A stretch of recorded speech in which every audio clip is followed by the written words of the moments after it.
Hello everyone, welcome back to channel benchmark study. आज हम discuss करने वाले हैं एलआईसी एडीओ इंटरव्यू सीरीज का पार्ट 4, जिसमें हम डिस्कस करेंगे एक टिपिकल क्वेश्चन जो कि पूछा जाता है काफी बार कि आप एलआईसी क्यों ज्वाइन करना चाहते हो, या तो फिर आप एक साइंस स्टूडेंट हो, आप एक इंजीनियरिंग स्टूडेंट हो, ठीक है, और आप फिर इंश्योरेंस सेक्टर में क्यों आना चाहते हो। तो देखो यहाँ पे दिक्कत क्या होती है कि समझ लो अगर 100 लोग इंटरव्यू दे रहे हैं ना, तो उसमें से हार्डली 10 बच्चे होंगे जिनका बचपन से एम होगा कि मेरे को एलआईसी में काम करना, ठीक है। तो इन 10 के पास आंसर भी होगा कि वो एलआईसी में काम क्यों करना चाहते हैं। पर जो रिमेनिंग 90s है, ठीक है, जो 90 बच्चे बच गए, उनके साथ क्या कंडीशन है कि उनको बस एक अच्छी जॉब चाहिए, ठीक है। तो जो पेपर निकल जाए, जहां जॉब लग जाए, वो वहां करना चाहते हैं, ठीक है। तो उनके पास इस आंसर की कमी होती है। तो इस क्वेश्चन को टैकल कैसे करना है वो डिस्कस करेंगे हम। तो चलिए सीधा बढ़ते हैं लेक्चर की तरफ। तो सबसे पहले बात करते हैं हम यहाँ पे कि हम इंश्योरेंस सेक्टर क्यों ज्वाइन कर रहे हैं, ठीक है। तो इसका सिंपल सा आंसर है कि आने वाला टाइम जो है वो इंडिया की इंश्योरेंस मार्केट के लिए काफी ज्यादा बेनिफिशियल है। इंडिया की इंश्योरेंस मार्केट जो है काफी ज्यादा ग्रो करेगी, जिसके कारण काफी ज्यादा अपॉर्चुनिटीज है इंश्योरेंस सेक्टर में। और ऐसा मैं नहीं बोल रहा, ऐसा कौन बोल रहा है? इरडाई बोल रहा है। कैसे? देखो, इरडाई बोल रहा है कि 2032 तक इंडिया की जो इंश्योरेंस मार्केट है वो 6th लार्जेस्ट इंश्योरेंस मार्केट हो जाएगी ग्लोबली। फिलहाल कौन से नंबर पे? 10th लार्जेस्ट मार्केट है, ठीक है। और 2032 तक क्या हो जाएगी? 6th largest market. और अगर हम इमर्जिंग कैटेगरी की बात करें तो इंडिया की मार्केट क्या है? सेकंड लार्जेस्ट है, ठीक है। और साथ ही साथ एडाई बोल रहा है 2026 तक इंडिया की जो इंश्योरेंस मार्केट की इवैल्यूएशन है वो कितनी हो जाएगी? 222 बिलियन डॉलर के आसपास हो जाएगी, ठीक है। 2026 तक इंडिया की इंश्योरेंस मार्केट की जो इवैल्यूएशन है वो टोटल कितनी हो जाएगी? 222 बिलियन डॉलर के आसपास। और 2032 तक क्या हो जाएगा? 6th लार्जेस्ट इंश्योरेंस मार्केट बन जाएगी। तो जिससे साफ शो हो रहा है कि आने वाले टाइम में इंश्योरेंस मार्केट जो है वो काफी ज्यादा ग्रो करेगा, जिसमें काफी ज्यादा अपॉर्चुनिटीज है। साथ ही साथ दो चीजें और बताती है कि इंडिया की जो इंश्योरेंस सेक्टर है वो कंटिन्यूसली ग्रो कर रहा है और आगे भी करेगा। वो क्या चीज है? एक तो है आपका इंश्योरेंस डेंसिटी और एक है आपका इंश्योरेंस पेनिट्रेशन। तो ये चीज होती क्या है? देखो, जो इंश्योरेंस डेंसिटी है आपका आईडी, ठीक है, ये क्या है आपका A/B, जिसमें ए क्या है आपका टोटल प्रीमियम जो आप पॉलिसी से कलेक्ट करते हो, अपॉन बी क्या है आपका टोटल पॉपुलेशन। अब मेरे को एक चीज बताइए, अगर मेरे को ये आईडी की वैल्यू जो है इंक्रीज करनी है तो मैं कैसे कर सकता हूं? डिनोमिनेटर की वैल्यू डिक्रीज करके, ठीक है, या डिनोमिनेटर की वैल्यू उतनी रख के और ए की वैल्यू इंक्रीज करके, ठीक है।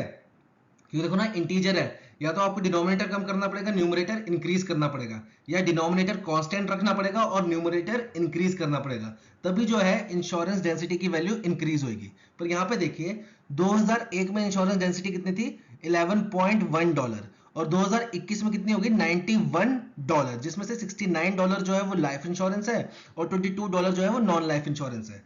पर यहाँ पे एक चीज देखिए, 2001 में जो पॉपुलेशन थी उसके कंपैरिजन में 2021 में पॉपुलेशन काफी ज्यादा ग्रो करी है। मतलब जो डिनोमिनेटर है वो ना ही डिक्रीज हुआ है ना ही कांस्टेंट रहा है, उल्टा इंक्रीज हुआ है। तो जाहिर सी बात है, जो न्यूमरेटर की वैल्यू है वो आपको और ज्यादा बढ़ानी पड़ेगी, तभी आपकी इंश्योरेंस डेंसिटी की वैल्यू इंक्रीज होगी। जिससे आपको क्या शो होता है? अगर आप न्यूमरेटर की वैल्यू बहुत ज्यादा बढ़ा रहे हो, मतलब टोटल प्रीमियम जो है वो आपका बहुत ज्यादा बढ़ रहा है, जिससे आपको क्या शो होता है कि इंश्योरेंस मार्केट काफी ज्यादा ग्रो कर रही है। प्रीमियम कब बढ़ेगा? जब लोग ज्यादा पॉलिसीज लेंगे, जिससे क्या शो हो रहा है डायरेक्टली कि इंश्योरेंस मार्केट जो है वो ग्रो कर रही है।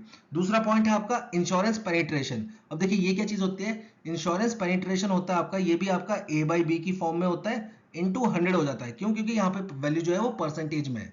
तो ए क्या है आपका? वही टोटल प्रीमियम, और बी क्या आपका? जीडीपी, ठीक है। तो 2000 में क्या था? इंडिया की पेनिट्रेशन रेट कितना था? 2.7%। और अब कितना हो गया 2021 में? 4.2%। पर यहाँ पे भी वही कॉन्सेप्ट है, देखो, डिनोमिनेटर जो है वो ना ही डिक्रीज हुआ है ना ही कांस्टेंट रहा है, बल्कि बढ़ा है। क्यों? क्योंकि इंडिया की जीडीपी है जो कंटिन्यूसली इंक्रीज कर रही है। तो अगर डिनोमिनेटर कंटिन्यूसली इंक्रीज कर रहा है तो आपको न्यूमरेटर की वैल्यू और ज्यादा इंक्रीज करनी पड़ेगी, तभी आपकी ये जो इंश्योरेंस पेनिट्रेशन है इसकी वैल्यू इंक्रीज करेगी। तो देखो, इंश्योरेंस पेनिट्रेशन की वैल्यू तो इंक्रीज करी है, तो मतलब जो टोटल प्रीमियम है हमारा वो कंटिन्यूसली इंक्रीज हो रहा है, तभी आपकी इंश्योरेंस पेनिट्रेशन की वैल्यू इंक्रीज होगी, ठीक है। सिंपल सा लॉजिक है कि अगर इंश्योरेंस पेनिट्रेशन है आपका वो A/B की फॉर्म में है, और अगर B की वैल्यू बढ़ रही है और आपको इसकी ओवरऑल वैल्यू भी इंक्रीज करनी है, तो जाहिर सी बात है A की वैल्यू आपको और ज्यादा इंक्रीज करनी पड़ेगी, तभी आप इसकी वैल्यू को ओवरकम कर पाओगे, ठीक है। सिंपल मैथ है।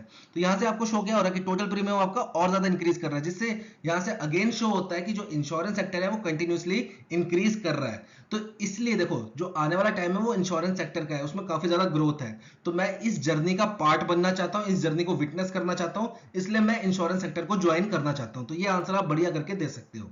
साथ ही साथ अगर आपको ये पूछा जाए कि आप LIC ही क्यों ज्वाइन करना चाहते हो, तो सबसे पहले आपने यही आंसर देना है जो आपने इंश्योरेंस के लिए दिए कि देखो इंश्योरेंस सेक्टर में इतनी ग्रोथ है, ये सब, ये आंसर देके फिर आपने बोलना अब इसमें मैं LIC इसलिए ज्वाइन करना चाहता हूँ क्योंकि LIC जो है वो बेस्ट इन बिजनेस है। क्यों? क्योंकि देखो जो भी इंश्योरेंस मार्केट है हमारी, ठीक है, लाइफ इंश्योरेंस मार्केट, उसका 68.5% मार्केट जो है वो किसने कैप्चर कर रखा है? LIC ने कैप्चर कर रखा है, ठीक है।